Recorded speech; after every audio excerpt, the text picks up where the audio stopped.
time for illegal ham in the face. But bro, where's the banjo? Some Cleveland sports shows try to give you hot takes, but only one can give you a big old piece of hot ham. Welcome to Illegal Ham to the Face. Talking all Cleveland sports. And don't forget our Fat Boy Tuesday, where we also ham it up with some fun food topics. Without further ado, let's serve up some ham. Here are the Ham Boys, Fatty, and Big Bry.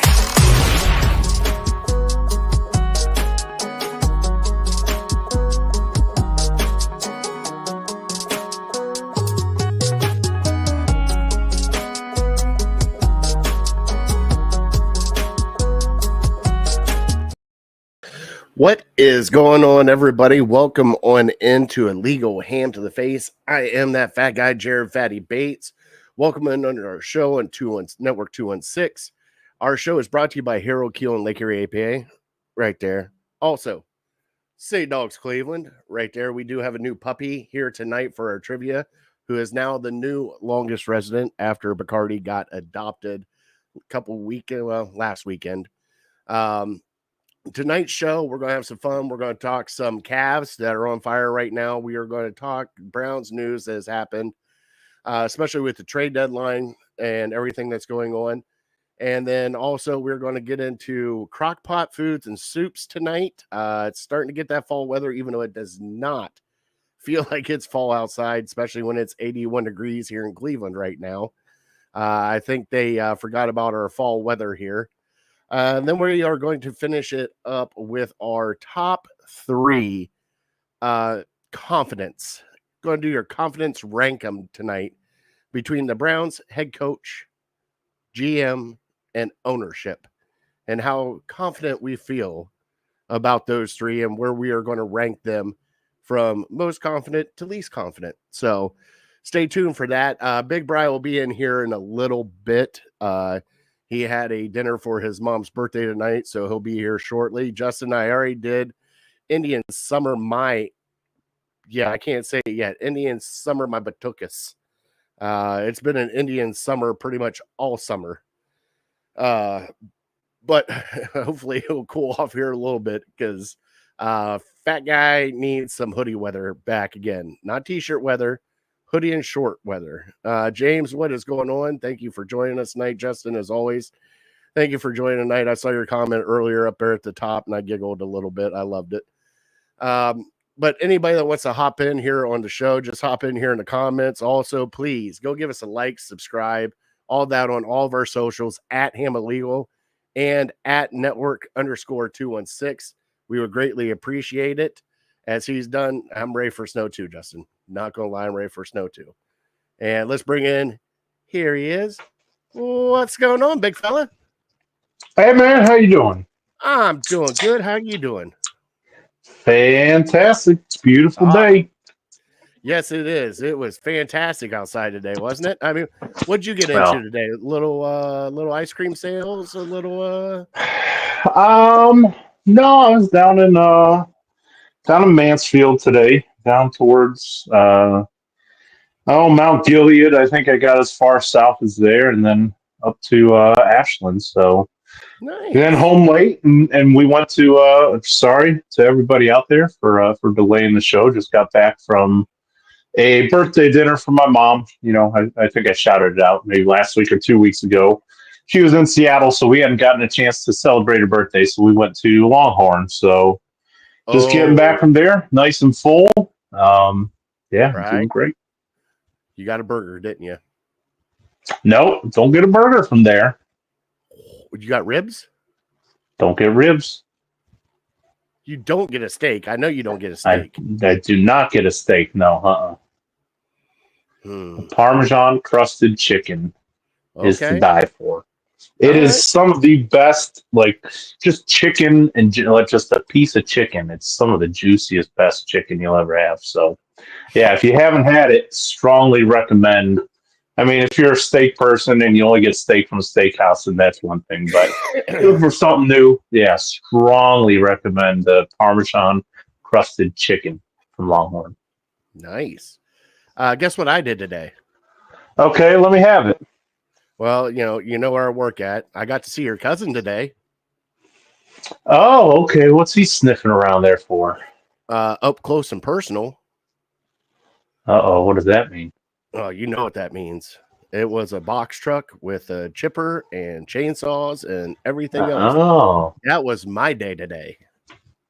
nice. I just saw him on Saturday. His parents moved up here. I'm sure he told you all about it. No, he did not. He told me about no? his trip to Vegas. Oh, on the yeah. plane with Riz and his little one-liner joke to Riz when they landed the plane.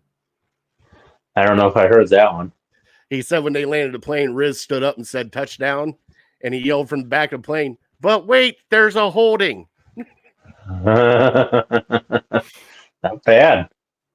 Especially after that game. Yeah, that was the Nick Harris holding call that could have turned our whole season around had we got that one back.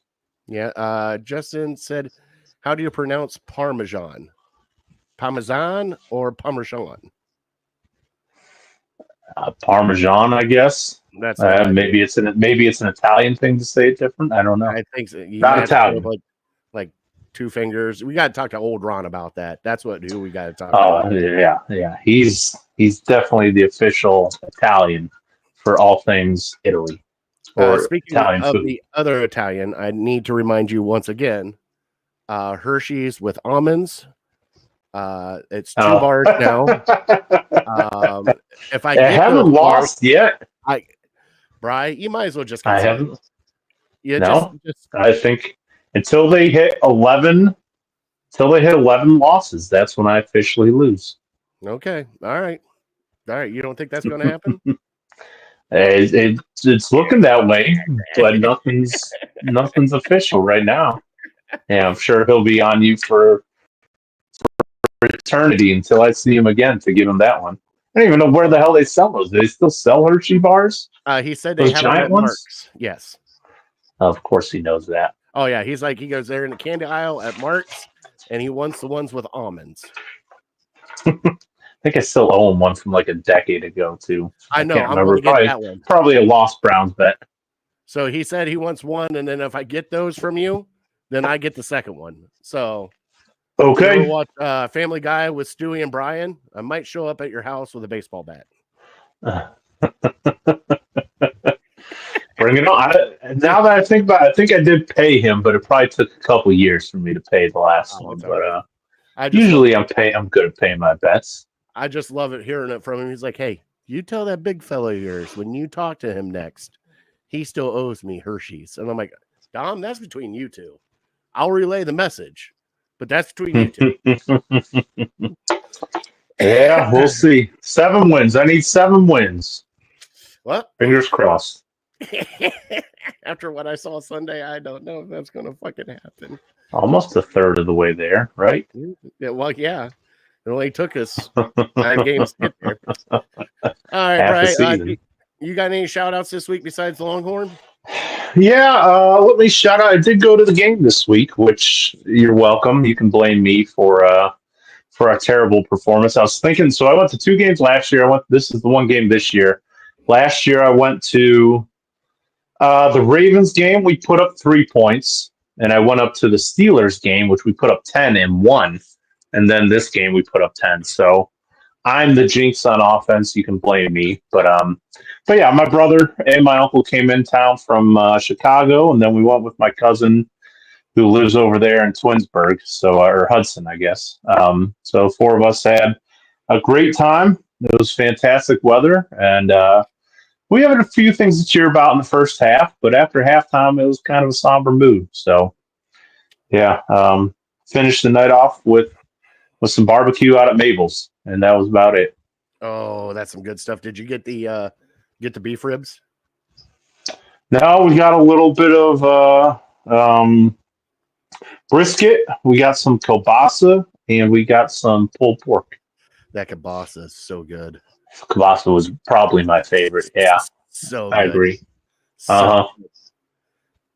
I got some. Hey, speaking of our Fat Boy Tuesday, I got some kielbasa soup going downstairs. A little kielbasa, some cabbage, taters. Ooh. Oh yeah. Now you're talking. got that simmering. I don't know if it's cold enough for soup. Well, it is in this house because I bought stuff for soup thinking that it might get cold enough. And guess what? We're having soup. I guess nothing to apologize for there. No.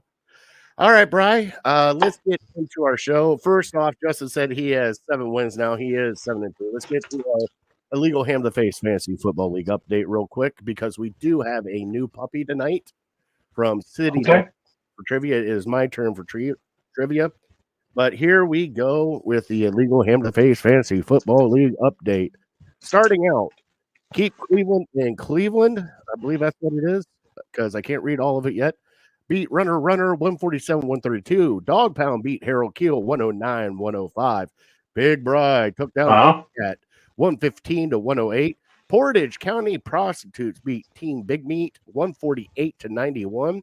And Team Big Rod beat Always Next Year 118-101. And then the game of the week, my Knicks in the Box beat up on our fantasy football champion, Bill McCracken, 121-112. Our leaders in the clubhouse right now. Keep Cleveland in Cleveland, 7-2. Portage County Prostitutes, 7-2.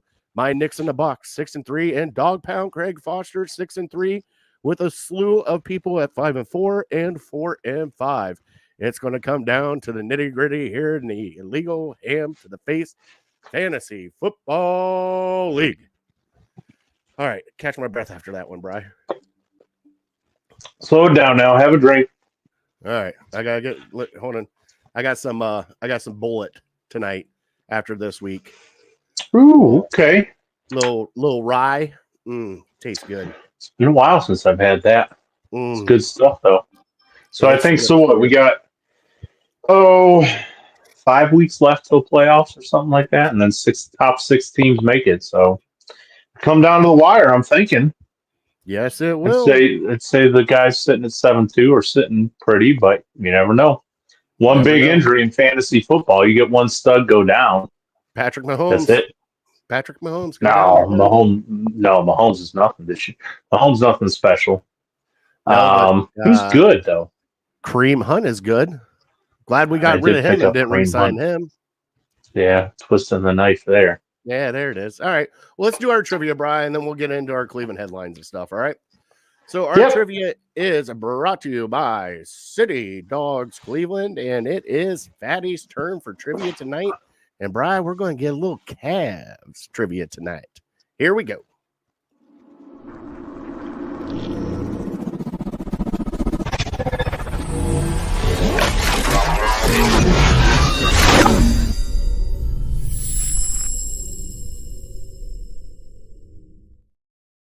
And our dog of the week from City Dogs Cleveland is Aslan. I hope that's what she named, but yes, beautiful dog here. Little bully mix from City Dogs Cleveland. He's a playful puppy. He is the longest resident now at City Dogs Cleveland. Looks just like Bacardi. Like when she sent me the pictures, I'm like, crap, we got Bacardi again? I thought we just got done with Bacardi.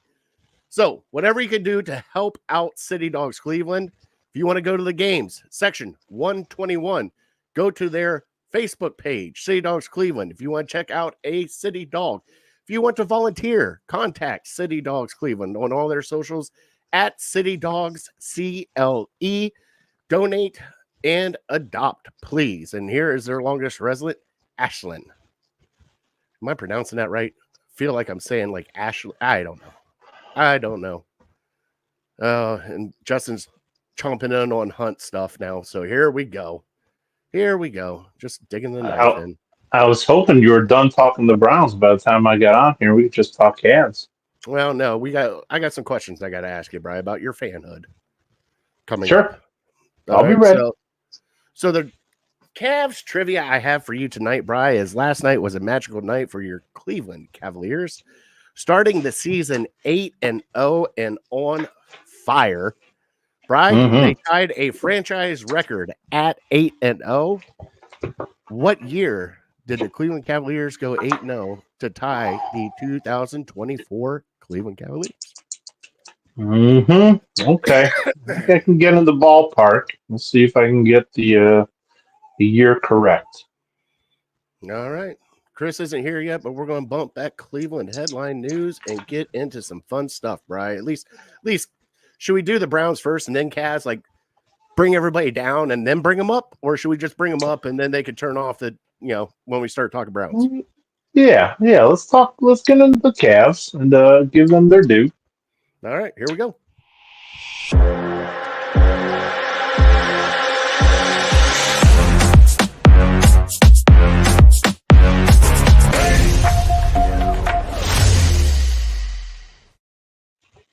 All right, Justin took a stab at it, and he did not get it. So, Brian, I'll give you one right now. 1992 is not the year. No, I wasn't too close to that. Okay. So, tonight, Brian, Cavs are 8-0. I watched the entire game last night. Man, what a game. What a finish. Darius Garland going off for 40 points. This team is fun to watch because they actually run the floor now. You don't have a head coach, yelling at the refs all the time. And Bri, I never thought, and I should have expected some kind of change with the coaching change and everything else. I didn't know it was going to be like a complete 180 of a team. It feels like already. Like they are up and down the court. It's a whole different offense they're running now. Evan Mobley is running the court from end to end and dunking it. We see that maybe twice a year last year. Now we've seen it like 3 times in a matter of a week. Like, I don't know what to do with going on here. Does this coaching change, Bri? Did it really elevate everybody else on this team? Because, like, Darius Garland's back to all-star form. Like, we were talking about get him out of here. We don't want him here. He scored 40 points last night. 6 assists. A couple of his assists were amazing. Like, this team has gelled together and come together, and they are having a blast together, and I'm loving every bit of it, especially with the bench being as deep it is. But did the coach really change that much of this team? Because it's the same exact team, Brian. Through 8 games, it did. Through 8 regular season games, it absolutely did. And only time will tell if it has the same effect through the entire year and into the playoffs. I can't say right now whether it does, but I kind of liken it to starting pitchers in Major League Baseball, starting quarterbacks in the NFL. Like you come out, teams don't really know exactly what to expect from you, so you're going to take some teams by surprise. And I don't know the X's and O's as well as maybe some guys do that watch every game. So I couldn't tell you exactly what they're doing that's different from last year, but whatever they're doing is working, and it's working well, and everything's turning up wine and gold, and, we're winning the close games. And like you never have to apologize for winning, but if you're being a realist, there's going to be a week where we lose 2 or 3 games that we're in it till the end, and a shot doesn't go our way or a call doesn't go our way at the end, and the other team wins. And so, does that mean we're a worse team for that week than we've been through the first 8 games? Probably not. But yeah, one thing that I think I can take away from the Cavs over the first 8 weeks is, I don't know if they made a point of starting off really hot, and they wanted to, like, sometimes you wonder, did the front office and the coaching staff really want to prove their point that this works? And so they're going all in for like the first month, 2 months. Like how much emphasis do they put on the regular season? Like we've seen, there's plenty of teams that don't put much emphasis on the regular season. I mean, just flat out. Now, the Cavs clearly do, at least for the first 8 games, maybe for the first month. It's very important for them to put their best foot forward. And so, you're seeing, like, has anybody from the Big Four missed a game? Do you know? No, not offhand. No. Everybody played. So yeah. So they're not taking veteran days off. They're not doing what Giannis is doing. They're not doing what Embiid is doing. And they're young. Right now they don't need to do it. But I mean, eventually the question will be asked, is it more important for them to win in the regular season and win in November, or is it more important for them to win in April? And it's something I can't answer right now. Does this eventually catch up to them? This going all in on the regular season. I don't know. What I'm like seeing so far right now, Bri, is it's not just Donovan Mitchell. During the playoffs, it was pretty much Donovan Mitchell. Towards the end of the season, it was Donovan Mitchell to get us where we were at in seed.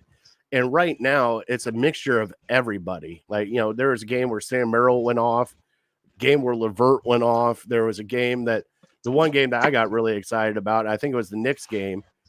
6 of their starters were all in double figures. It was just everybody was scoring. It wasn't just, somebody scoring 30. It was 20 here, 18 here, 20 here. So they're getting the whole team involved. And what I kind of like the most about it is Mitchell is kind of taking a step back right now. He can turn on whatever he wants to turn on, do it, Donovan Mitchell stuff. But he's letting his team kind of evolve right now, going, all right, guys, got a new coach here. I don't need to take over everything. Let's get this feeling out process done where everybody else can shoot and have the ball, facilitate the ball for right now. And if you need me to turn it on, I'll take over and turn it on. But for right now, you guys are doing great. I'm getting you guys confidence, getting you guys built up, getting everything ready. It feels like he's taking that leadership role. Yeah, and we're better off as a team where he's not, Superman to the rescue like LeBron used to do. And LeBron would do the same thing in the regular season, especially the beginning of the regular season. He tried to get other guys involved. He tried to get their confidence up. And that's the one thing that you do hope can carry on is as we're playing these close games. And Darius Garland is playing a lot better than he did last year, at least at the beginning. Remember at the beginning of the year last year, we had the big four healthy, and we went 500 through the first month or month and a half or whatever. So, yeah, you get these guys' confidence going because I'm sure they start questioning, does this really work? In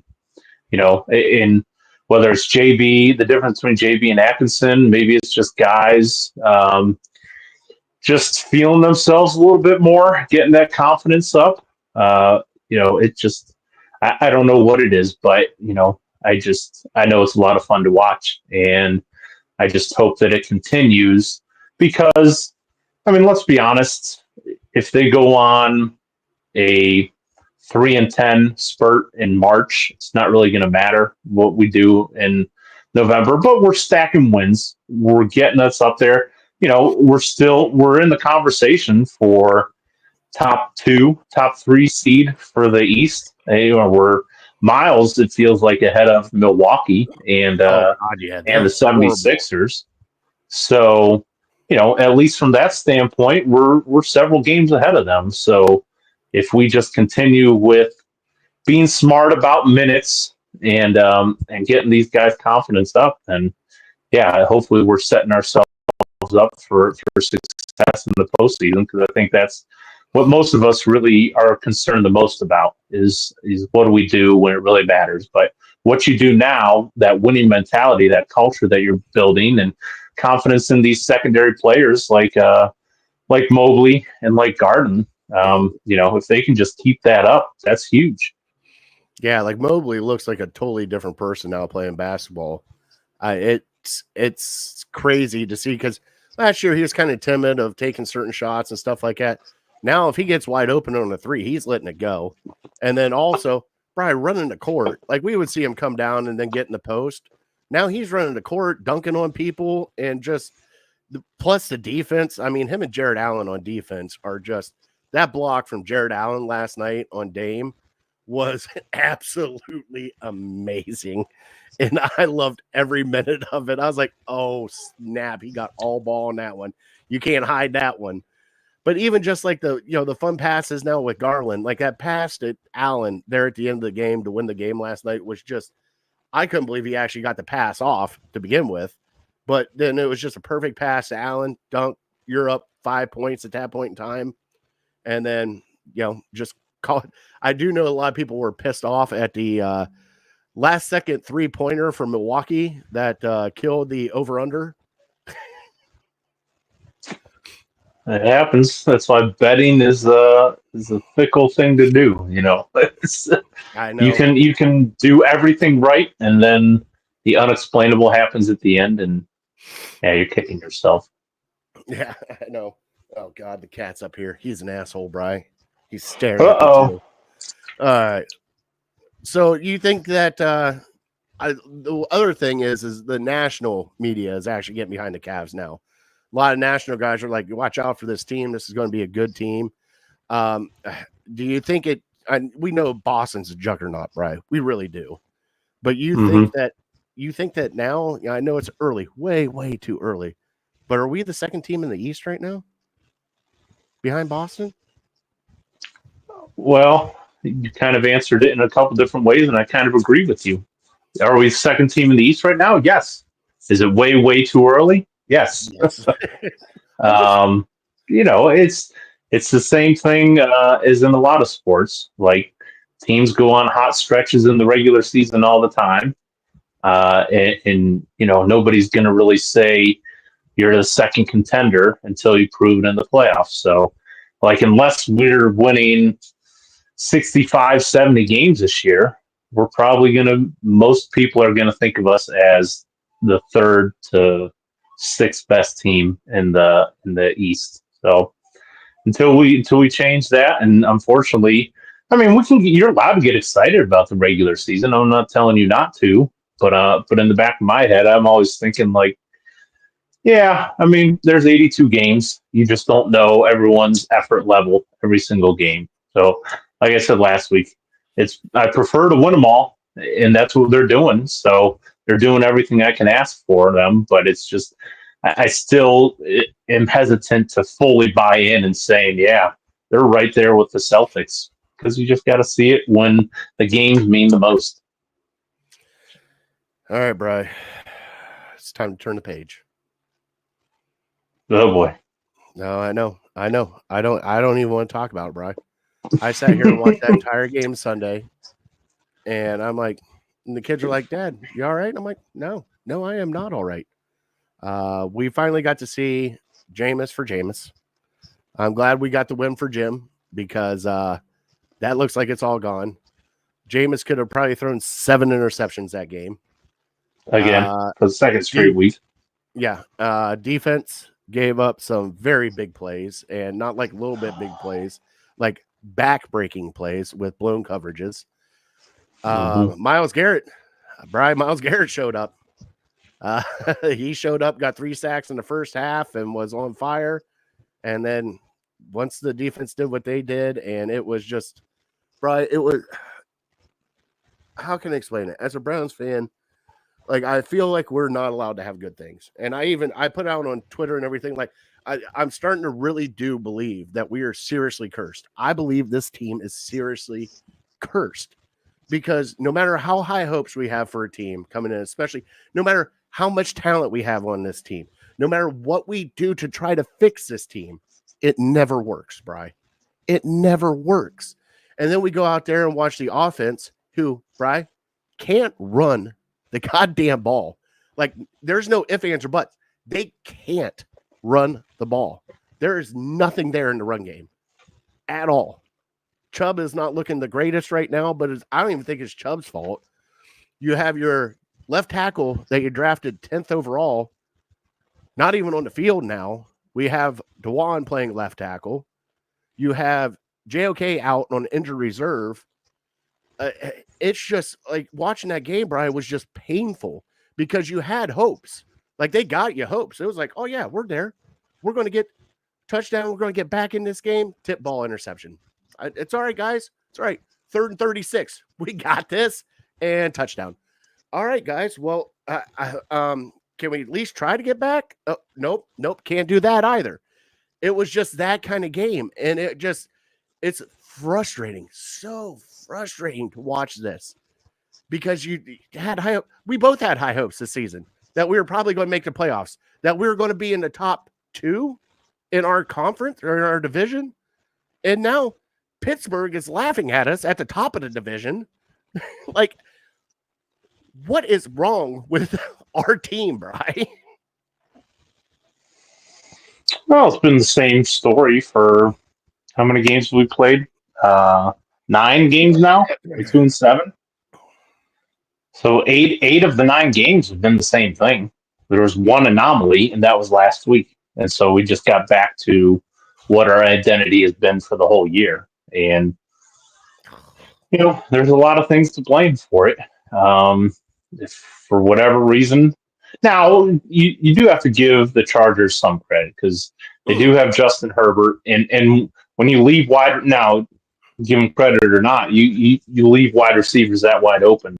Like just about 30 quarterbacks in the league can hit them for touchdowns. But to give them credit for their defense is very good. Now, our offense was also very bad. So when you have a defense that's very good, and you have an offense that's playing very bad and turning the ball over, that's how you get 3 points until garbage time when you get one more touchdown. So, I mean, it's what we've been this entire season. The blown coverages were kind of a shock a little bit just because I feel like we've been better.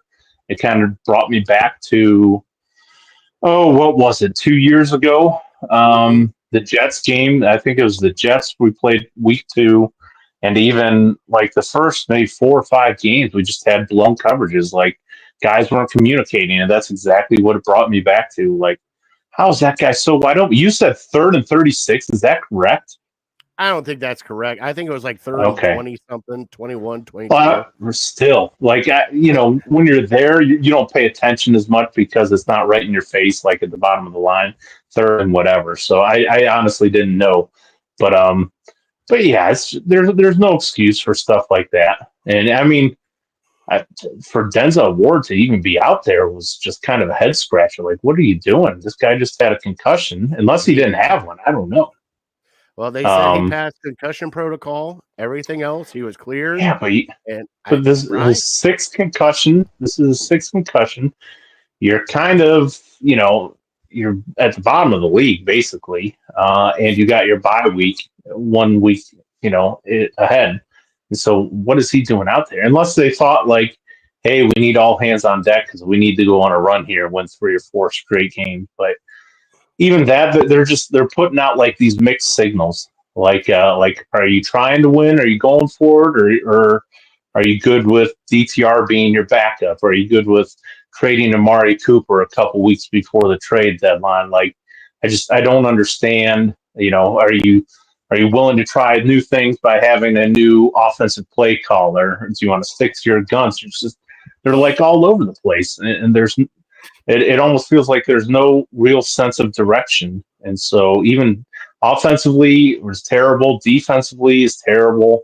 Special teams, there's always 1 or 2 plays every single game that you're like, man, if that just would have went our way, maybe the game might have shifted in our direction, but it always goes against us. And so like it's hard to take real, solid, a great feeling out of these games because like I don't know if you'll ask me who the players of the game are for each side of the ball. Like I don't know. Myles Garrett played great for like 6 plays, in a row, and he got like 3 sacks out of those 6 plays.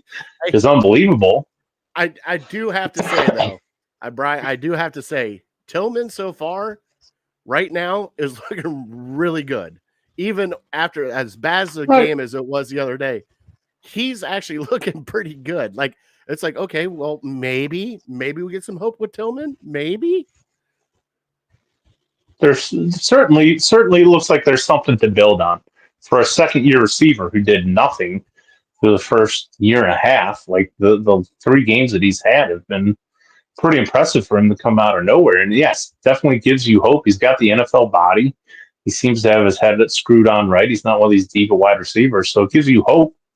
But that's kind of all we have at this point. We're like an aging team that is getting paid a lot of money, and you look around and you're like, how many of these guys are here for the next 2 or 3 years? Like, Brian, I don't know. Honestly, we'll talk trade deadline now. Zadarius Smith did get traded to the Lions. We sent Zadarius Smith and a 7th rounder for a 5th and a 6th rounder next year to the Detroit Lions. Also, Quentin Jefferson was released today on the defensive line. Brian, I honestly thought there was probably going to be 3 moves the Browns did today, and I thought they were going to build up. I thought there was untouchables today. Like I thought Myles Garrett untouchable, Chubb untouchable, that kind of stuff. But like there were even floating around rumors on Sunday Night Football about David Njoku getting traded. Like, and it was just like, wow, okay, like what's going on here? Like, and like I even had Adam asked me today, would you trade Myles Garrett? Like if somebody gave me a good enough thing for Myles Garrett, like a deal you cannot turn down, Myles, I'm sorry, bud. Like you've been a backbone of this team, this culture, this everything else. But if I'm going to get, 2 first rounds and a second round out of you, because we're not going anywhere, Bri. Where are we going? There is no upside to where we're going right now. We are an older team now. We have to break down a little bit to build back up. You got Bitonio that might retire. You got Conklin up in age. You got Teller up in age now. So our offensive line is kind of, and then you have the defense, the back end of the defense with Juan Thornhill, and all of them are starting to get older. And it's like, where are we at with this team? Like, I don't want to completely go like this, gaslight it Hugh Jackson style and break it all the way down. But I think you can break it down enough and retool to build it back up again. I don't think we need to do the full implode of this whole team. We have parts and pieces here that we can build on, I believe. But do you think that they might implode this whole thing and start over again? No, I don't. I'd be surprised. And I never really bought into the trading of Myles Garrett because you have to have some perspective. It's more than this year.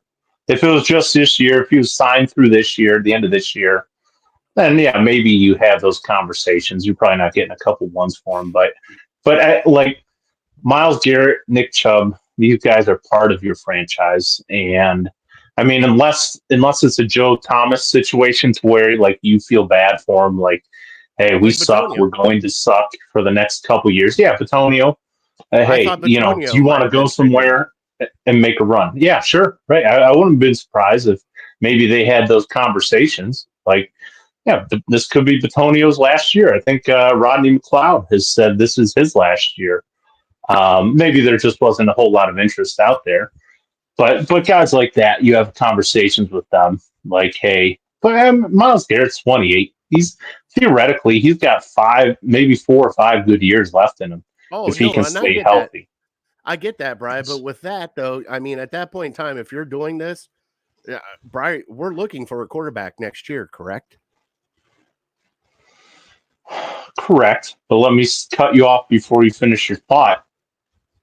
I mean, teams in the last 2-3 years have shown how quickly you can turn it around. The Houston Texans, the Washington Commanders. You draft the right quarterback, you're in it the next year. The Bears don't look horrible, Bri. Bears, and they're right. still in it. It's just it, and I know you can draft the right quarterback to do it, but the thing is, though, is if you have the right coach and the right team to draft that quarterback, like it. Yeah, but I'm telling you, a lot of it is getting the quarterback right. Who's Dan Quinn? For the Commanders, he's nobody special. He's a retread a couple times over. He's nothing special. Now, I think down in who the heck is it down? D'Amico Ryans in Houston. I think he's a special head coach, but he's the head coach. He's not the offensive guy, and so he delegates to other guys. And Kingsbury in Washington has done a great job, and he's a guy who's been around the league for many years. So maybe you give him some credit for that. But yeah, we're not that far away. I know it seems bleak now, and I know at the beginning of the year I kind of painted a bleak picture to where if Deshaun doesn't work out, we are screwed. And I mean, we're still deep in the woods, but you get a couple guys, you make a couple changes here and there. I don't know. I'm not a salary cap expert. I don't know the type of hell that we're in when it comes to the salary cap. But I mean, just everything else. You need a couple guys. You still have a strong core with Garrett. I put JOK in there. Denzel, I would put him there, but he's with these concussions and everything. He's a couple hits away from. You can't count on him at all. All right, so okay, so you're doing the core now. So we have Garrett, JOK, and what? Delpit as our core on defense. I'd say Denzel. I'd say Delpit. They would tell you MJ Emerson, even though he's kind of having a tough year. Yeah, I don't know. Okay. I don't know who All else right, you so- might. No, the reason why I'm saying now, the defense, okay, that's pretty good core for your defense. You got a cornerback, you got a safety, you got a linebacker, you got a defensive lineman. Plus, we got Mike Hall, and then our boy Mo, Big Mo, who loves to eat. Bri, he's going to be my new. Is he coming back? He's doing a podcast now. Doing Mo. Did you say he's your favorite player? He's good, but anybody that rubs their belly the way he does, he is like a grizzly bear. Bri, he's going to be my new favorite. But I know he's from Michigan. You're going soft on me with these Michigan guys. You like Nico Collins. You like Mo Hurst. I'm sorry, Bri. Come aboard already. So we have the core guys on defense. Bri, what are the core guys on offense? That's where I'm at. Don't ask me that. Because I'd say Teller. Teller's not as old as you think he is. No, and I get Teller. that. I would still say Chubb. I would still say Njoku. And they would probably tell you, given the last couple of weeks, I know it's a very small sample size, Cedric Tillman. Okay. Jerry Jeudy has signed up for 3 years. So, I mean, for better or worse, we're kind of stuck with him. Okay. So, okay. Here's the problem I have. Because on defense, there was like, okay, well, probably Denzel. But the other guys you were kind of confident in. The only one confident guy you might be confident in is Teller. And maybe Njoku. That's where it is, Brian. Because one side of the ball, I think we're fine. I really do. I think the defensive side, you can fix the mistakes that they made on communication and all that stuff. That's just them having to focus, okay? But when the offensive side of the ball cannot get you more than 50 yards rushing a game, okay, Bri? Throwing you 7 interceptions, like, Bri, it floors me that how bad this offense is. And we thought after last year, watching Flacco run it and like, holy cow, we're getting 300-yard games and all this other stuff. Like, I dare to say this. Hold on. Before I say this, maybe it wasn't all Deshaun Watson. that hurt. Well, and that's what we're going to find out. I mean, because like I said last week, he's been such a lightning rod. Every time the offense struggles, that's Deshaun Watson. Your quarterback's terrible. He's counting his money. All the cliches we've heard for several months. Now we're going to find out, is it really the quarterback? Now, I'm not, even whatever the Browns do from here on out, I'm not dissolving Deshaun from any blame or anything like that. It's clearly he was not good enough. End of discussion with Deshaun. Now we need to find out, well, is anybody on the offense, worth getting excited about? Or is this offense just doomed and the play caller sucked and the guys are not motivated and, they're breaking down physically. And so, we're going to get our answers. And, when you have quarterbacks like Jameis Winston, when you have quarterbacks like, dare I say, Joe Flacco, and I think Jameis is the poor man's Joe Flacco, because they're going to give you a lot of good and they're going to give you a lot of bad. And with Flacco last year, we saw a lot of good in the regular season, and we saw a lot of bad in the one playoff game. And so far with Jameis, we saw a lot of good in one game. We saw a lot of bad in the second game. So it's just going to be that roller coaster, that up and down.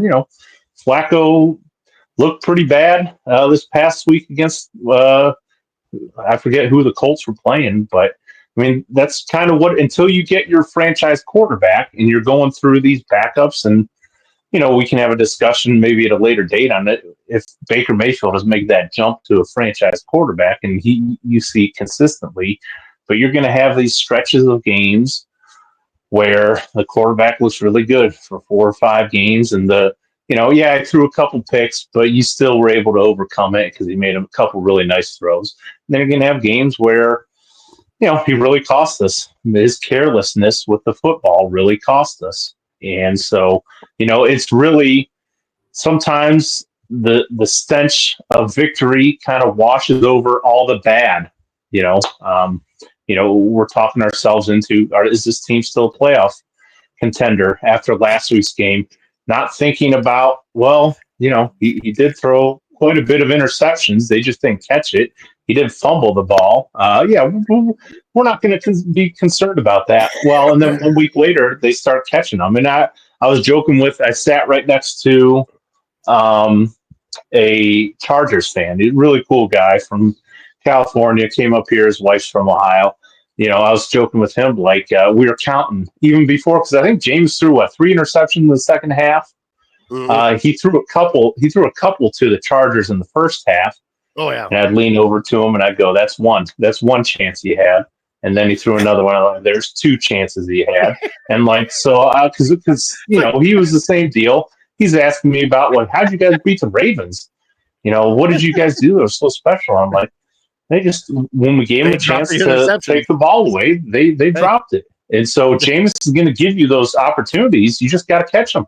And so, they're defensive players. So they don't catch everything. So, this is the Jameis Winston experience. This is the roller coaster you're on. If they drop them, we're going to start talking ourselves into, this guy's pretty good. We love him. He's a lovable personality. So it's not like it's going to be hard to root for him. Did you see his pregame speech on CBS football? Mm-mm. Oh my God. Jameis Winston is like PR gold when it comes to just one-liners and everything that comes out of his mouth. It just, it reminds me of Al Sharpton. That I just, God. All right. So Chris says, he goes, I think it's time for a reset. Keep a small core of young players, but anyone is available. Next 2 years, we guarantee money of 73 for Watson. It's going to hurt us anyways. That's the other thing. Now, Brian, assuming that this goes the way we think it's going to go, because I have a feeling that it's going to be a dumpster fire the rest of the way out. Are they going to take a quarterback first, or are they going to wait later to get a quarterback? Because you realize that if they bring in a rookie quarterback that is picked in the top 5, that changes things here in Cleveland. That changes Deshaun. That changes Winston. That changes the whole culture in Cleveland. But do you think that the Browns and, Bri, do you think Andrew Berry will still be here to make that pick? Well, that I honestly don't have a strong feeling. I think the last half of the season is really going to go a long way into determining Berry and Stefanski's future. But let me turn it back around on you, and then so paint me the picture of, it's August, it's September, we're coming up on week 1, the preseason's over. What's that quarterback room look like to you going into next year? Okay. And this is, Phillips is going to just rehash this up. This is trying to predict the future 10 months away. Honestly, Bri, right now, what I think will happen is I believe that the Browns will draft a quarterback very high in the first round. Whatever quarterback they choose, I think that's going to happen, because I don't think DTR is the guy. If DTR was the guy, he would have shown you already. I don't think DTR is the guy. Jameis is not going to be here anymore after this season. And I believe that quarterback is going to start week 1, probably. And then somebody will magically have a hamstring issue and be away from the team as they bring in another veteran quarterback to back him up, because I have a feeling that somebody that will have the injury will not want to take a seat and be a backup like somebody else we know, like Cam Newton. I think that's what it's going to come down to, Bri. And that's going to be a decision that the Browns are going to have to make. And that's going to be the defining moment of the era of Deshaun Watson and the Cleveland Browns. And I think that's what it's going to be, because you cannot be that high in a draft, depending on who is there at the pick, Bri. Because we've done it before. We took Myles Garrett instead of taking the quarterbacks. Okay. We've done it before, depending on who's there, but they are going to go probably after a quarterback. I don't see how they cannot go after a quarterback, especially being that high, because being that high and getting a quarterback is a once in a lifetime opportunity. It's not that often you get up in those top picks. Well, not if you're a Browns fan. Once every 5 years. But what do you think? What do you think will happen? Right now, I'm leaning, and nobody's going to hear it, and nobody's going to hear it if it happens. You know, I still talk about not saying Deshaun Watson deserves another opportunity, but the giant, huge commitment we've made to Deshaun Watson. Cleveland has never been married to a quarterback, never been married to an athlete professionally like the Browns are to Deshaun Watson. And we still have, if we have 1 year left, maybe it'd be easier to get out of it. We have 2 years left. So what I'm seeing is Sean comes back. It's, not really talked about a whole lot. I think if I had to predict now, I think he's your week 1 starter next year. And I know it's going to be a terrible PR move, but I think I'm with you. I think they do draft a guy. I don't think it's a guarantee they're going to draft someone in the first round. I think I would be very shocked if they didn't draft somebody in the first 3 rounds. Because, like you said, if they love one guy and they can't get up to get him, you don't want to settle for. We've seen so many teams in the last 5 years settle for guys. Kenny Pickett. Kenny Pickett, absolutely. Mac Jones. I think of this last year, even though he's doing well this year, Bo Nix, let's just take him because he's a quarterback. And we need a quarterback, so let's just draft this guy, and hopefully we can develop him. Well, the bad thing is, though, Brian, like you said, it's a quarterback-driven league. If that quarterback's there and you pass on him the first time, they're going to pick him up. Somebody's going to pick him up and think that he is the king of all kings for your franchise. So you're going to be like, well, we should have drafted him when we had the chance. We didn't want to draft him at 15, but we would have drafted him at 32, or you know what I mean?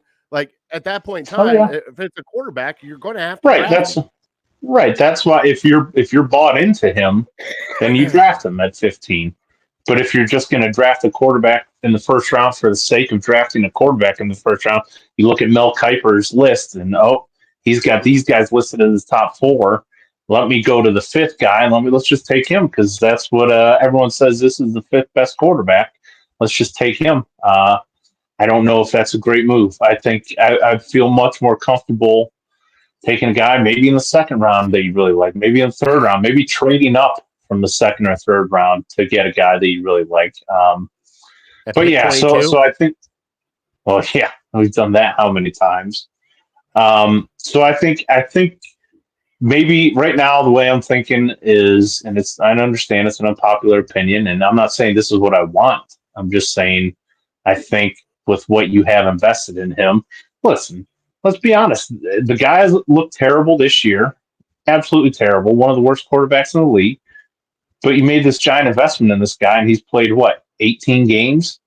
And now I do trust if you bring Stefanski back, and Stefanski goes to the ownership, and he says, "Listen, this guy's just an idiot. He's not processing anything. I can't work with him. The locker room hates him." Then yes, I trust Stefanski. If he's a strong no on Deshaun Watson, then you have to listen to your coach because it's just not going to get any better. So you have to move on. That's the end all be all. But if he still thinks, well, maybe we can finesse this and that, I think Sean starts. I think a popular saying in sports is, and I guess it's politically incorrect now, is inmates running the asylum. But more or less, the employees running the business. I feel is like what we've done with Deshaun over the last few years. Because, like I said, we've been more committed to Deshaun than we have any other player or coach ever in Cleveland. So you let him, call his shots, and you're molding everything around him. I think maybe going in next year, you say, listen, Deshaun, you're going to do it my way. This is how we're going to do it. This is your last chance to make it work. So you're going to go under center. I don't care if you don't like going under center. You're doing what we want you to do rather than us just calling shots to try. And you say, this is your last shot. We have this rookie quarterback that as soon as you start playing bad, we're throwing him in there. So let's see what you got. If he plays as terrible as he did this year, you give him the hook after 3 games or whatever. But I think, we see guys all the time get drafted high in the draft. Yeah. I think Drake May this past year got drafted 3 overall. He didn't start for a month. So I think it's kind of like that. He's the veteran. Deshaun's a veteran that's going to play. And if he continues to play well, then you just ride the hot hand. But as soon as he starts to struggle, now we have a backup plan that we didn't really have this year. We didn't have like a young quarterback that we could get excited about. I think next year you will. See, the thing that worries me about that whole scenario, Bri, is okay. Let's say they go my scenario and draft a quarterback at, let's just say they get like the 6th pick, whatever. We'll go with that. Mm-hmm. They draft a quarterback at 6th pick, and they go with Deshaun for those first few games. What scares the shit out of me is, are you wanting? Because at that point in time, that kid's going to have to learn from somebody in the NFL. Do you want it to be Deshaun Watson?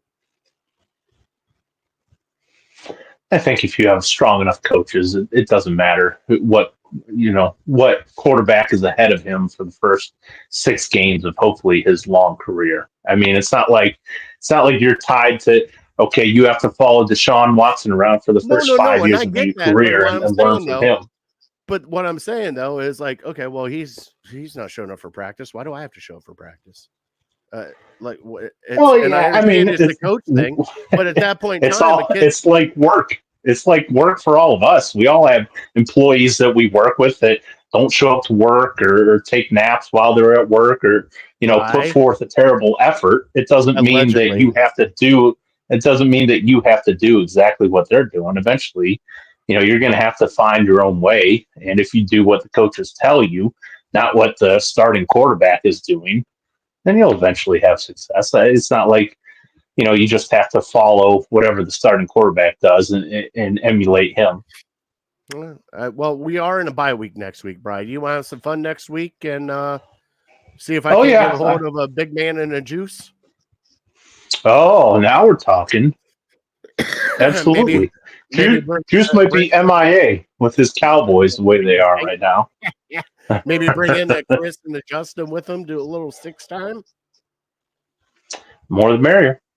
All right, we'll see what happens next week. Stay tuned for next week's bye week edition. But Bri, I'm done talking about the Browns. We're not our picks. We lost horrible. We had our hopes up, and then we got demolished. Yeah, it wasn't good. But now I want to talk some food with you, buddy. Let's get out the Browns. Let's get in some fun stuff. Let's talk some food. You down for that? Yep. Let me go over here to our don't have it up yet, but it will be happening soon.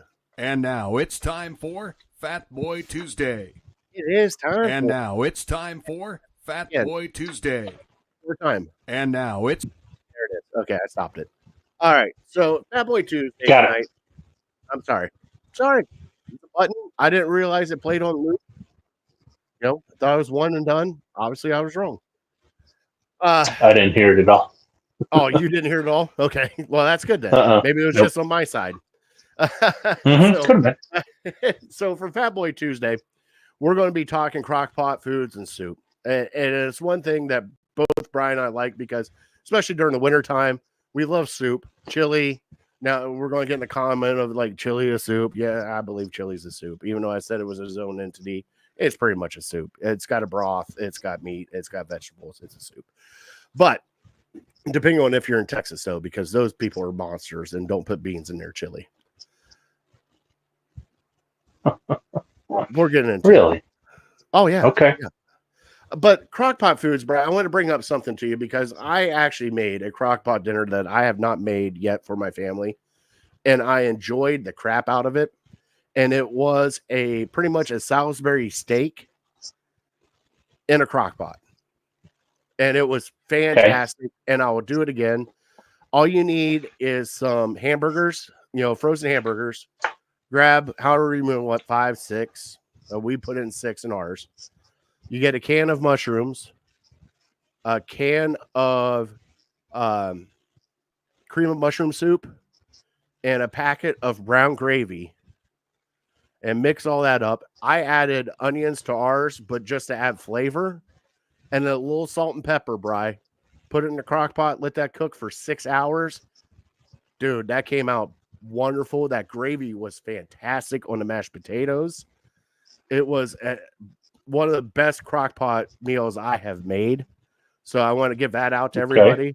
But we always do. We make some great crock pot meals. I love throwing stuff in the crock pot and just let it cook all day. Another one of mine is kielbasa and pierogies. Love putting that in the crock pot and that cook all day. Another one, if you don't have time for a lot of things, shredded chicken. We do that. The Ohio shredded chicken, you've had it, Bri. It's not bad. But even it's just a quick, easy meal for your family, especially during the winter months when it gets dark out. You come home, you don't want to cook anything. Bri, do you have some of your favorite crockpot meals that you like? Besides your meatballs. Man. Your meatballs. Yeah, I know. Right.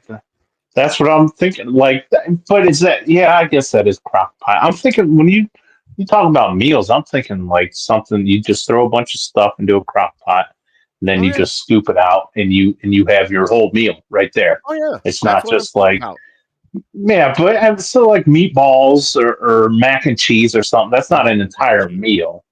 It could be if you add stuff to it. Yeah, sure, I guess. Gosh, there was one I did a couple years ago. I don't do much with crock pots. But it was, I saw it maybe on social media or something. I want to try it. It was just like corkscrew noodles,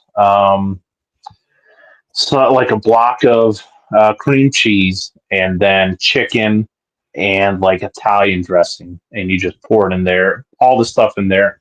You let it sit for like 4, 5, 6 hours, whatever. And then you just mix it all together. And it's almost like chicken Alfredo, kind of, with a little zestier with like the Italian dressing. So that was phenomenal.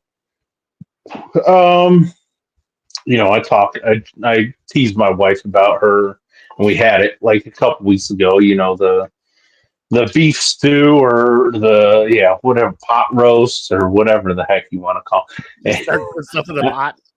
I laugh out. I've been seeing this one comedian, and he talks about crock pots, and now he had a crock pot problem during the pandemic. You get like 5 or 6 going and just like sit around all day and just let it cook. And like people would try it and they'd be like, "Oh man, these beans are delicious. What the heck did you do to them?" He's like, "I forgot about them." Like, that's how easy like crock pot. I mean, you get your motivation early in the morning, you throw everything together, and then you just sit around all day. And then, oh yeah, that's right, I forgot about it. Let me go see if it's done. Oh, it's done. Let me eat it now.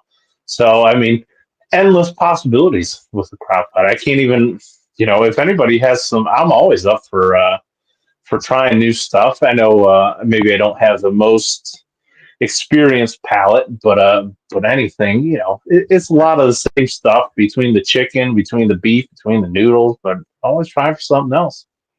Now, Bri, you love enchiladas, right? Oh yeah, for sure. Okay. So here's one I'll give to you. So the Montgomery little burritos? Taquitos? No, frozen burritos. The little baby frozen. Okay. Okay, I think I know what you're talking about. Frozen burritos.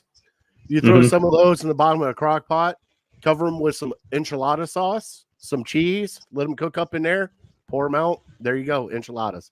That's it, huh? That's it, dude. It's wow. So simple and some like the one thing I know we talk about beef stew and like just throwing shit in the crock pot. That's one of my favorite things is just getting a roast, throw it in there, some potatoes, some carrots, some French onion mix. little water, close the lid, and you got dinner when you get home. You don't have to worry about cooking. It's already made, especially if you have a family. It's so nice to just come home, be like, all right, dinner's already made. We could just sit down and eat and not have to do all the other necessity stuff of actually cooking. That's the one thing I love about crock pots. Well, and I mean, another great thing about it is, at least for me, maybe not the same for you right now. It's just me and my wife. My little baby girl is not eating yet, so it's just the two of us. And as soon as you're done with it, you just take it, put the lid on, and you throw it in the fridge, and you got dinner for tomorrow. Maybe the next day, maybe 2 days of dinner left. So yeah, I mean, that's why we do minimal work for really good stuff. Yeah, for multiple days. Like, honestly, Bride, the soup I am cooking tomorrow is cabbage, kielbasa, potatoes, onions, some chicken stock, salt and pepper, and some carrots, and maybe celery. And just, there you go. Hey, of course, Frank's Red Hot sauce for your fat guy. Chris chimed in with a great recipe. Garlic Parmesan chicken, 2 pounds chicken breasts, 8-ounce cream cheese, half cup Parmesan, a bottle of Buffalo Wild Wings garlic parm wing sauce, cook for 3 to 4 hours, and then cook up 10 ounces of penne pasta, serve it in, and serve. Having it tonight. And he said, yeah, chuck roast with potatoes, carrots, French onion seasoning, and beef broth, simmer all day. Yeah, it just, and then, hey, little side mashed potatoes if you want to. If not, you got everything right there. It's just, that first one sounds phenomenal. I'm trying that for sure. All right, I'll send you the recipe. Chris, send Brian the recipe so he can make that, because I know you're the man, Chris. Buffalo Wild Wings. Yeah, that's right. I've seen it at Walmart. I've never really bought it. It's good stuff. Oh yeah, and 3 to 4 hours. That's it. Okay, yeah, we're good. That's easy. So good right now. The other thing, you can't go wrong with like chili cheese dip, buffalo chicken dip, everything else. Oh, I mean, if we're talking dips, I had some queso dip. My aunt made some queso dip this weekend. That was phenomenal. Put it on the sloppy Joe. It was really good. She also makes bean dip. It's just a lot of melted cheese and stuff, and maybe add some ground beef or beans or whatever. And yeah, sign me up all day. I'd eat it every single day. All right, Brad, before we switch over, what is your favorite soup? Now, I know we've done this a lot. And I've had a lot of people tell me like Italian wedding soup. When I think soup, I love like a tomato soup with and I know it's not grilled cheese, it's fried cheese or whatever the hell it is, whatever you guys want to call it, toasted cheese. Grilled cheese? Who doesn't call it grilled cheese? There's a lot of people that call it toasted cheese. What? Yeah, I don't know. Must be Gen Zers. Noodle, just send it to me. I will send it to you, Bri. I just got the ping for that recipe. Nice. I'll go back and check it. What soup do you actually like? I love a good hearty chicken noodle soup, especially during the fall. Yeah, I don't know. I think honestly, for me, it really depends on the mood I'm in. If I'm having a grilled cheese, absolutely tomato, maybe even like a tomato bisque or something like that. But chicken noodle, I mean, you get not all chicken noodle is great, but you get a good chicken noodle. It's hard to beat. I think of any of the cheese, beer cheese, I'm a fan of. Potatoes. Baked potato soup. Yeah, loaded potato soup. Even broccoli cheddar soup is really good. Yeah, those are all in my wheelhouse. Italian wedding soup, not a huge fan of. I'll eat it, but it doesn't do a whole lot for me. And obviously, a good chili. There's some bad chilies that I'm just like, I don't care for, but a good chili is... like Texas chili? I can't even explain what my perfect chili would be, but I know it when I have it. Okay. Because I like if you're doing chili, you got to have beans. There's beans in there. There's onions. There's chunks of tomato. There's the beef. I cannot just do a chili with just meat. Like, it doesn't feel like chili to me with just a meat sauce. No. That feels like a spaghetti sauce to me. I would agree. Well, So everything you said is on par for me, except the chunks of tomato. I can do without those. The beans that are like the beans that are like the size of my fist. No Oh, no, thanks. I'll that's take the small. I'll take the small beans, but I've seen beans like little kidney size beans. of little ones. Little ones. Yeah. Yeah, I don't need to be chewing on it for 30 seconds or nothing. Chris said chicken noodle with egg noodle. Tomato soup. Yeah. Yep. I'm on board with that. Max and Irma's tortilla soup is delish. All right. Well, Ooh, he that was a smells manager good. there, so he would know. I haven't had Max and Irma's in a long time. Now, Brian, how are you with peas? They're fine. They don't do anything for me, but I'm not going to pick them out or anything if I see them in there. No. What I'm going to tell you is Rick Split pea soup made a split pea soup with honey baked ham. And Brian, Okay.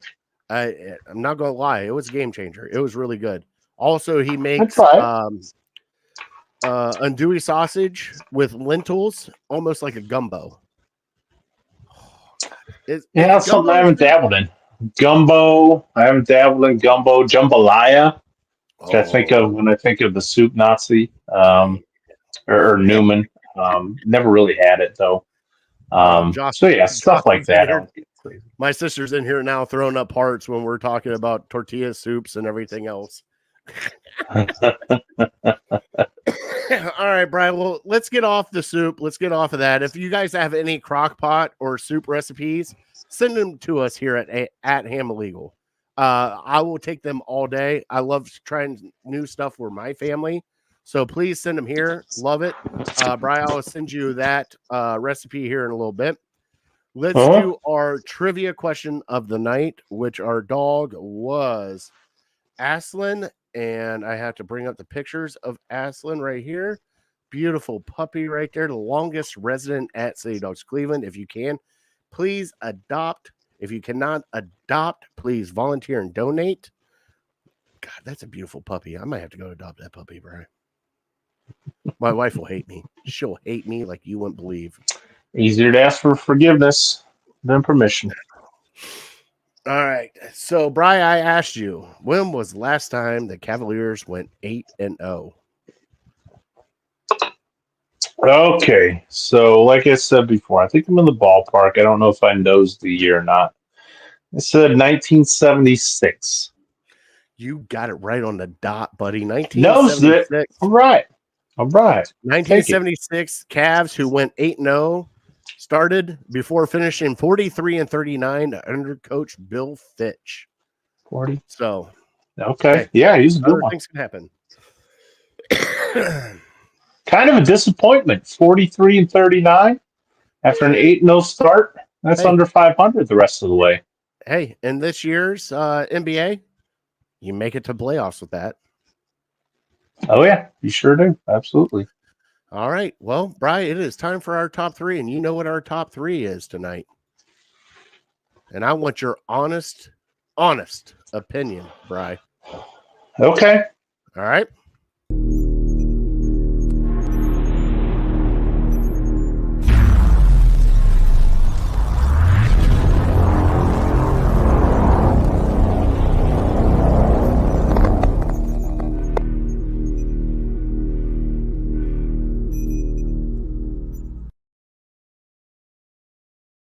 Rank your confidence level with the Browns head coach, GM, and owner. Give me your top three. Most confident, number 1. Least confident, 3. Okay. Do you want me to go 3-1 or 1-3? Let's go 3-1. Let's go 3-1. 3-1. My number Least 3. confident. What's your Least confident is Andrew Berry. He's made good moves. I don't want to say he's only made bad moves, but I look at all the draft picks and just how we treat. And I think it's something that's common with a lot of teams in the NFL. Like, would you rather have Isaiah McGuire, or would you for 4 years, or would you rather have Zadarius Smith for 8 games? Like, because that's what we got, a fifth rounder for him. So I'd rather have the Pro Bowl type player rather than a guy who I don't even know if he's going to make the team or ever see the field. Or at that time, Trey Hendrickson, who we had a chance to get, but we did not. Yeah. So I mean, so he hasn't done a terrible job drafting. I just don't feel like he's done a good enough job. So I'd put him below average. Then my number 2 is the ownership, and maybe it's like a defense mechanism because I know we can't change it. I choose to believe and to be optimistic about them because I know we're stuck with them. So, and I feel like head coach, GM, it's almost like quarterback. Like you just keep taking swing after swing after swing until you find one that's good. And so that kind of leads me into the head coach. I feel like we got a good one. I'm not even 100%. I'm not like a Stefanski rah-rah guy to where I'm going to say he has to come back. Because, I mean, like, for this season, if we were playing the blame game out of all these 3, I'd have to put Stefanski at the top of that list, too. Like, I blame him the most for our struggles this year. Just the fact that he couldn't make it work. So, I mean, I say Stefanski is the most. I have the most confidence in him because I truly believe he's a smart guy. He's a football guy. My questioning with him is he a head coach? And we'll talk about it for several months here coming up. You know, we have Mike Vrabel in the building, and it's a copycat league, and I'll say this probably several times again over the next few months, but copycat league, I see what Dan Campbell is doing in Detroit and how he's getting his guys fired up, and he has one of the most physical teams in the league. And I think that's because of his personality as a head coach, his getting your ass kind of personality. We're going to be tough. I'm just going to scream at you until you are tough, until I break you. And I feel like Vrabel's kind of the same way. So, I mean, like, in all honesty, if I could move forward to next year and we have all the same guys in the building, I'd put Vrabel as the head coach. I'd put Stefanski as offensive coordinator. I'd put Jim Schwartz as defense coordinator. And I would feel really good about that because I think they're all very good at those roles. But that's really not that realistic. So, sorry, long-winded. You go. No, because you know Stefanski won't take that step back. He wouldn't. No, of course not. But that would be the best for the Browns for sure. That would be awesome. At least for 1 year. You know, then he could go find a head coaching job somewhere else. All right. Number 3 for me, Bri, is right now ownership. It's where I'm least confident in right now. The reason why I say it is they meddle too much and they try to do too much with this team. And when I say that is the whole Baker thing and Deshaun thing, the whole we need to get a new coach in here. Hugh Jackson, the Hugh Jackson experiment that had to go on for 6 more games or 3 more games before they had to fire him. Like, you should have fired him after that year, but yep, you're going to give him, especially during Hard Knocks. Like, just take a step back, guys. And also the bum telling Jimmy to draft Johnny Manziel, even though I was happy about that draft. Number 2 for me right now, Bri, is Andrew Berry. Andrew Berry has hit a couple draft hits, but with Andrew, what scares me about Andrew Berry is I feel like this whole push for Deshaun Watson was Andrew Berry and the ownership. And then our head coach had to go along with it. The reason why I say that is after a playoff run with Joe Flacco, our whole offense changed. Running back coach, gone. Offensive line coach, moving to Tennessee. I get that one. Offense coordinator, gone. Well, we made it to the playoffs. Why are we getting rid of people? Why are we firing them if we got to the playoffs? Because we got Deshaun. I have a feeling that right now, Kevin Stefanski's hands are tied with this team. And after winning 2 Coach of the Year awards, you should let him coach this team how he wants to coach this team. Just like I believe that play calling over to Ken Dorsey was an up above call. It was not a Kevin Stefanski call. I have more confidence in Kevin Stefanski from the things that I have seen him do with the shittiest quarterbacks in the NFL and win games. Hey, we won games with Tyrod Taylor. We've won games with, like, just go off the list of names that we won games with Kevin Stefanski, with just, obviously the man can coach. He truly can coach. And I don't understand why people say that he can't coach. But what I am seeing right now is there is a dysfunction. And he is supposed to be the head coach to bring everybody in. And I feel like he cannot bring in the people that he wants. I have a feeling that ownership and GM are colluding to tell him what he has to do. And if I was head coach, I'd be like, guys, I'm not doing this. This is my job here. This is how I pay the bills. You guys want me to do this? Seriously? You guys want me to start this guy? You guys want me to do this offensively? You want me to fire coaches that have been here for my entire time here and reset it? Yes, I understand the switch to Jim Schwartz was needed after Woods. But that was after a team that defense was obviously lacking. Our offense wasn't lacking with Van Pelt, but yet we had to bring in Ken Dorsey. Why did we have to bring in Ken Dorsey? Because of a quarterback that the GM and the ownership picked.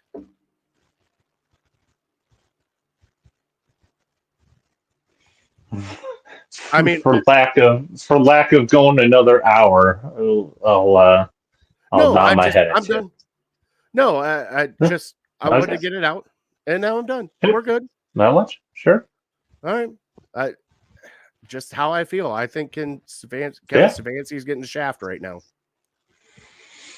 Yeah, and I mean, like I said, I don't think he's a bad coach, and there's definitely part of me that will be like, man, if they could just let Kevin Stefanski pick his quarterback in this year's draft, develop him over the next couple years, I would be fascinated to see where it goes. Like, how do we go from getting okay? So it's normally GM and then head coach. We went head coach and then GM.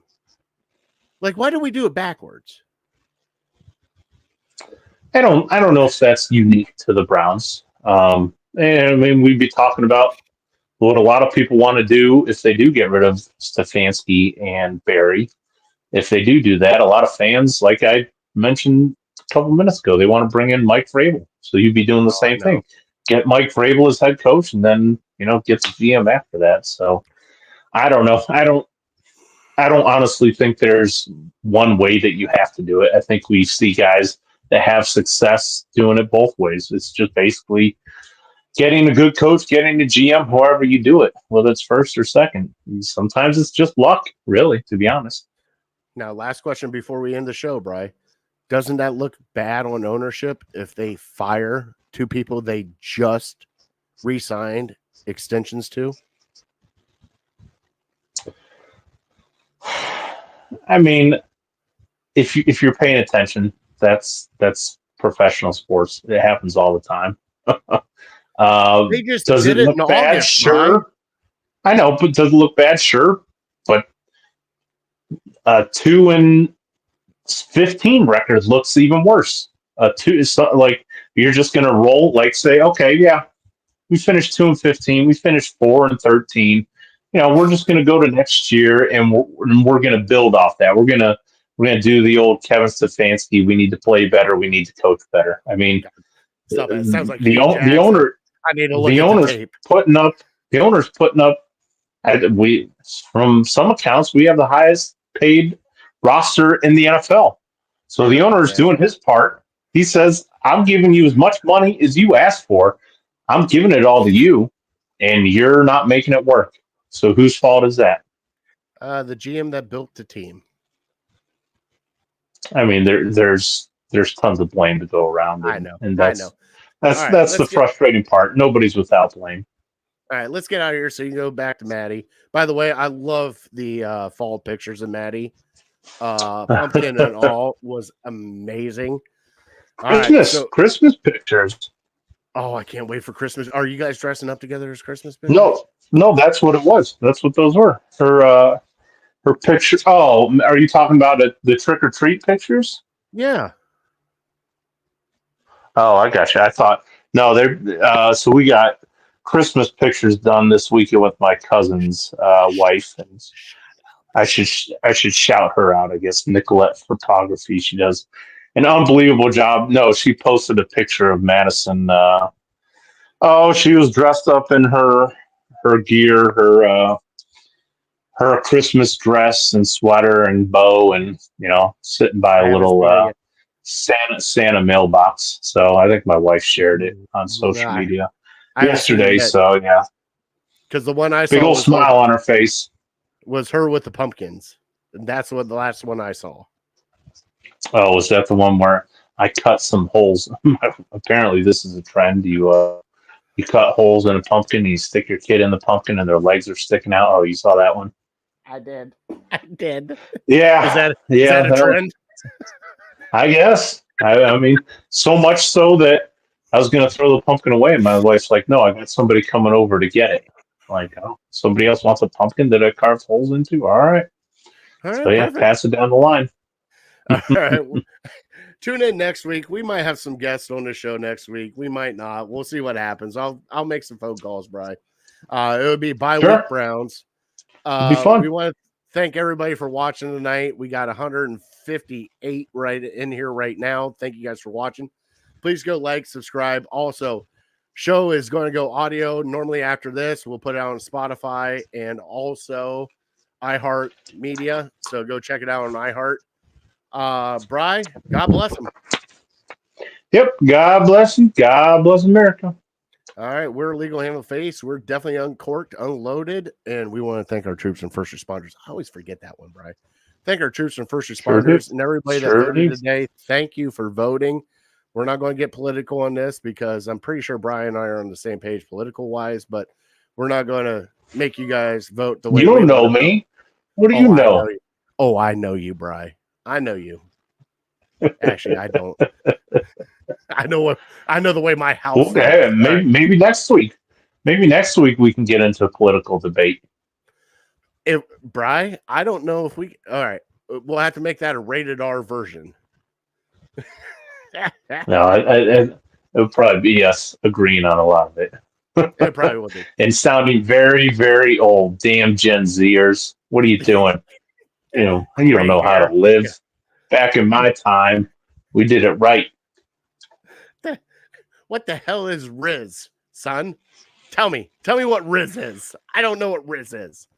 All right. I still don't understand bet. I think I've heard it explained like 5 times. I still don't understand bet. So I heard somebody say, "Oh no, no!" All right, we're at 100. We're an hour and 28 minutes. We don't have a slang discussion in us here. Oh, you stop it! All right, we'll see you guys next week. Have a good night. See ya.